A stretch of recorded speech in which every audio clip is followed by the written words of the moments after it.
Добро вечер и добро дојдовте во првото издание на Урбаните вести за 2014 година. Оставаме уште една година зад нас.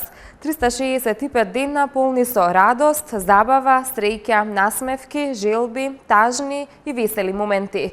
Пред нас е уште една нова година, уште подобра и поуспешна од претходната. МТМ на сите гледачи им посакува новата 2014 година да биде исполнета со добро здравје, повеќе љубов и разбирање, спокојство, мир, просперитет и личен успех. Започнуваат Урбаните вести. Еве што ќе гледате во новогодишното издание.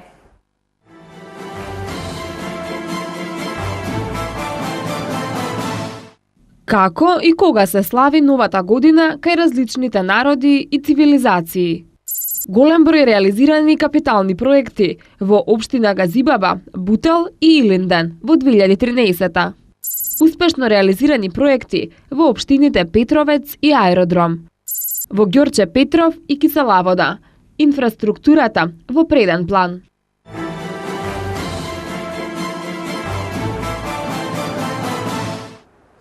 Со воведувањето на Грегоријанскиот календар, новата година се слави на 1 јануари. Многобројната популација, односно народите, новата година ја бележат според своите календари, кои имаат корени во нивната етничка и религиозна историја. Најстариот познат запис за прослава на новата година датира околу 2000 година пред нашата ера во Месопотамија.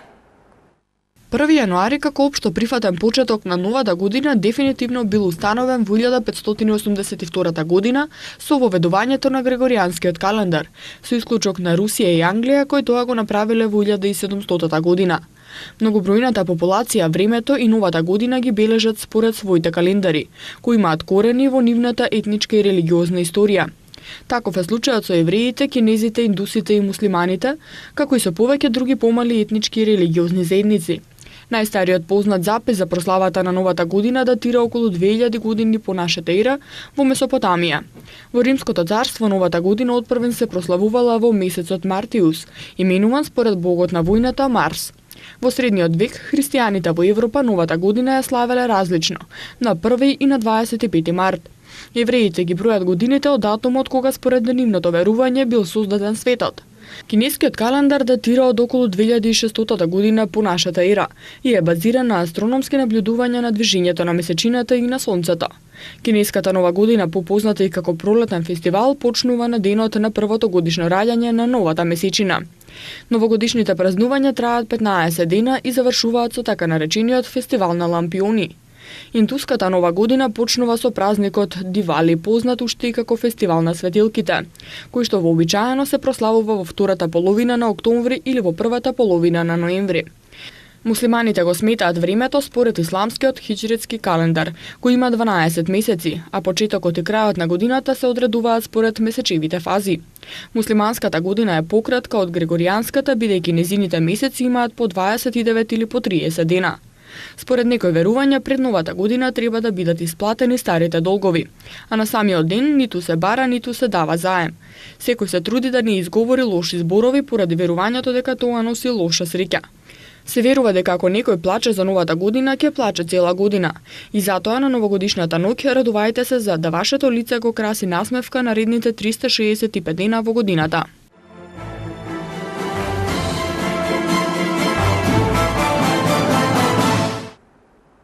Патната инфраструктура во Скопје во 2013 година доби нов лик. Асфалтирани и проширани се улиците во општина Ѓорче Петров, Киселавода, изградени се нови кружни текови, а промовирана беше и Центарот за управување и контрола на сообраќај.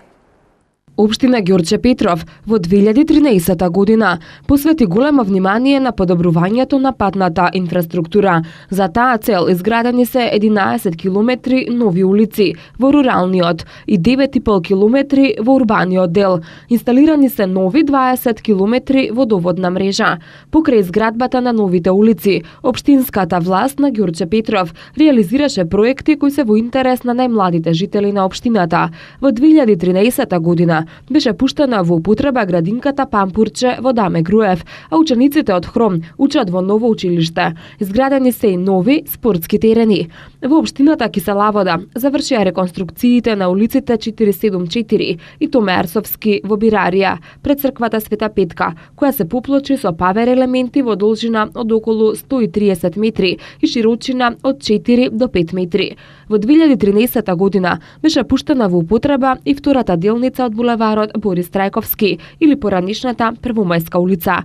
Градот Скопје 2013 година ја заврши со успешно реализирани проекти. Се заврши третата фаза од булеварот Илинден, кружните текови во Чаир и Бутел на улиците Лазо Трповски и Втора Македонска бригада, а улиците Скупи и 8 септември добија уште по една лента. Во 2013 година беше изграден паркинг пред манастирот Свети Пантелејмон со капацитет од 200 возила, а беше промовиран и центарот за управување и контрола на сообраќајот.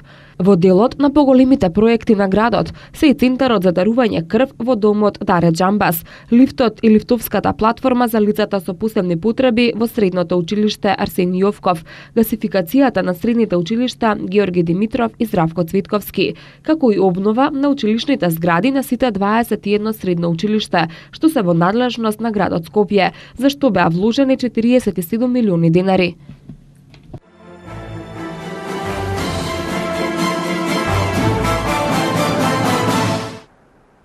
Една од најуспешните години во поглед на реализираните проекти имаше општина Газибаба во 2013 година. Од поглавните капитални проекти за 2013 година ќе споменеме дека по 28 години во општина Газибаба се изгради нова детска градинка Морковче во населеното место Колонија. По 48 години се започна со изградба на ново основно училиште Григор Прличев во населбата Железара, изградба на фекалната канализација во Стајковци, каде комплетно се заврши примарната мрежа во должина од 7 км, а во соработка со граѓаните се изгради 12 км секундарна канализација, односно околу 98% од жителите добија фекална канализација. Повеќе за ова од Томислав Атанасовски. 2013 година за општина Газибаба беше многу успешна во сите сфери на човековото живење. Голем број реализирани проекти од инфраструктурата, основното образование, културата, спортот, животната средина, комуналната хигиена, водоснабдувањето, фекална и атмосферска канализација и уште многу други проекти каде граѓаните на општина Газибаба веќе ги чувствуваат благодетите. Главните капитални проекти за 2013 година во општина Газибаба се: по 28 години во општина Газибаба се изгради нова детска градинка Морковче во населеното место Колонија. Инвестицијата изнесува 28 милиони денари, од кои 25 милиони се од општина Газибаба, а 3 милиони од Министерството за труд и социјална политика. Капацитетот на градинката е за 80 деца. По 48 години се започна со изградба на ново основно училиште Григор Прличев во населбата Железара. Вкупната вредност на проектот изнесува 72 милиони 444.954 денари.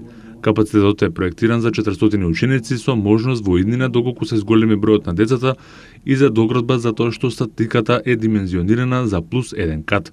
Изградба на фекална канализација во Стајковци, каде комплетно се заврши примарната мрежа во должина од 7 км, а во соработка со граѓаните се изгради 12 км секундарна канализација, односно околу 98% од жителите добија фекална канализација. Во поглед на културата и спортот традиционално се одржаа културните манифестации Културно лето од 2013, Априлијада, Пифтијада, Тиквијада, ликовната манифестација Виниче и слични манифестации наменети за сите возрасти на жителите на општина Газибаба. Спортските активности не изостанаа и минатата 2013 година. Традиционално се одржаа голем број турнири во мал фудбал во општина Газибаба. Со исто темпо и во новата 2014 година општина Газибаба ќе продолжи со своите активности за подобрување на животната средина на сите граѓани на незината општина со започнување и реализација на своите капитални проекти за чувување на традицијата, културата и спортот во насока на граѓање на здрава популација. Во општина Бутел пак еден од приоритетните проекти е започнување со изградбата на новата училишна зграда на основното училиште Живко Брајковски, која се протега на површина од 5400 метри квадратни, изградба на детска градинка и завршеното мултифункционално игралиште кај основното училиште Климент Охридски со сопствен паркинг простор од 2000 метри квадратни. Се заврши и изградбата на новата спортска сала во населеното место Љубанци, изградба на повеќе пензионерски клубови во населбите Бутел 2, Љуботински пат, Живко Брајковски, Скопје, Север и така натаму. Продолжи изградбата на нови фекални атмосферски канализации на територија на општина Бутел, санација и изградба на нови патишта и изградба на нови урбанистички планови. Општина Бутел помагаше таму каде што е најпотребно и во луѓето во неволја во неколкуте пожари кои се случија на територија на општина Бутел.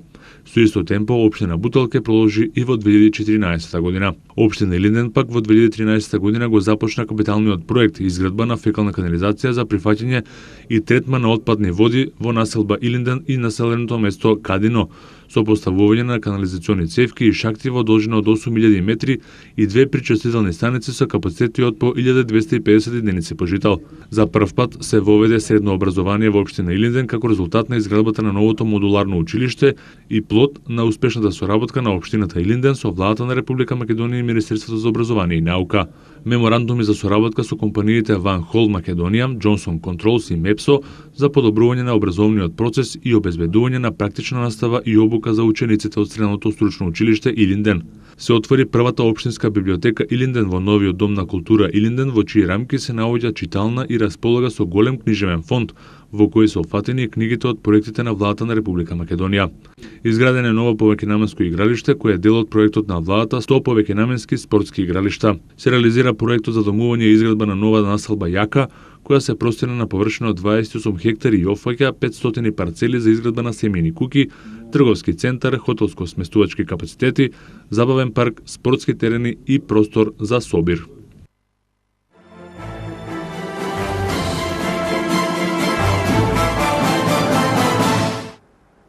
Општините Петровец и Аеродром минатата година реализираа голем број проекти значајни за граѓаните. Најголемо внимание овие две општини посветиле на инфраструктурата и образованието. Изминатата 2013 година, општина Петровец ќе остане запаметена по голем број реализирани проекти, од кои најголем дел се инфраструктурни. Изградени се 4 улици во населеното место Петровец, со вкупна должина од 500 метри, една улица во Ржаничино со должина од 270 метри, 3 улици во Средно и Долно Конјари со должина од 880 метри. Големо внимание општинската власт посвети и на помладата популација, со изградба на детски забавен парк во Катланово и повеќенаменско игралиште во Петровец. После многу години, општина Петровец во 2013 година доби спортска сала од 1300 метри квадратни со капацитет од 400 седишта. Отворени се нови клубови за екипни спортови, а функционираат и многу спортски клубови под покровителство на општината. Во дворот на основното училиште Кучерацин започна изградбата на нова училишна зграда, со што во општината Петровец сите деца на ставата ќе ја следат во пристојни услови и нови или реновирани простории. И општина Аеродром ќе остане запаметена по неколку големи проекти, меѓу кои изградба на нов модерен парк во Горно Лисиче и целосна реконструкција на улицата Тоше Проески, изградба на спортската сала во основното училиште Гоце Делчев во руралниот дел на Аеродром, како и целосна реконструкција на сите спортски сали во основните училишта. Минатата година целосно беше реконструиран и проширен патот од Горно до Долно Лисиче, како еден од најважните проекти на општина Аеродром за 2013 година е отпочнувањето на изградбата на спортскиот центар Јане Сандански.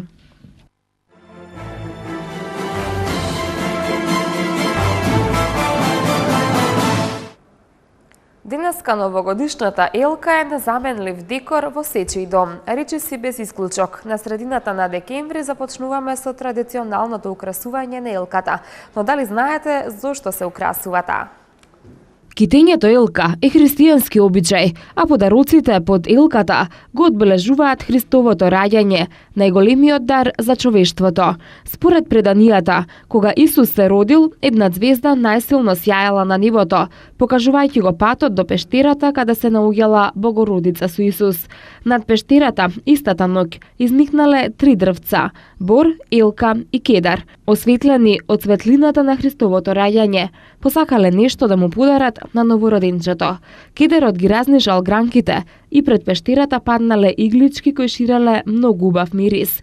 Борот ги подарил најубавите шишарки. Тогаш Елката горко и тивко заплакала, бидејќи немала ниту шишарки, ниту иглички што шират опоен мирис, но сепак не дозволила да остане тажна таа вечер. Гледајќи во звездите, таа им се поклонила. Најсветлата меѓу нив ја спуштила врз сеното, каде спиел Исус. Затоа и на врвот на новогодишната елка поставуваме звезда, во знак на љубовта кон Исус Христос. Симон Аман од Швајцарија е победник на првата од 4 новогодишни скокалници, што се одржа во Оберсдорф.